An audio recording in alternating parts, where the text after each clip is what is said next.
BJP అభ్యర్థులను ఏ party ఓడించిందని ఆ ఒక్క విషయమే తెలుసా అధ్యక్ష వాళ్ళకు? ఈరోజు భారతీయ జనతా పార్టీ ఈ రాష్ట్రంలో 2 పార్టీలను ఓడగొట్టినటువంటి చరిత్ర ఉన్నది.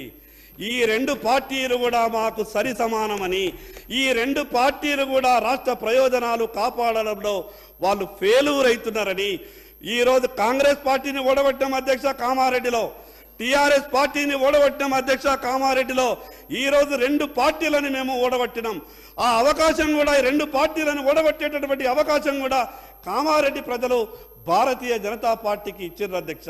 పదే పదే ఎన్నికలు వచ్చినప్పుడల్లా ఈరోజు కాంగ్రెస్ పార్టీ బీజేపీకి, భారతీయ జనతా పార్టీకి, టీఆర్ఎస్కు సంబంధం ఉన్నదని, టీఆర్ఎస్ పార్టీ కాంగ్రెస్ పార్టీకి, భారతీయ జనతా పార్టీకి సంబంధం ఉన్నదని రాజకీయ ఆరోపణలు చేసి పబ్బం గడుపుకునే ప్రయత్నం చేయడం, ఇది మళ్ళా నిండు శాసనసభలో ఇది మంచి సాంప్రదాయం కాదని ఈ సందర్భంగా చెప్పదలుచుకున్నాం అధ్యక్ష.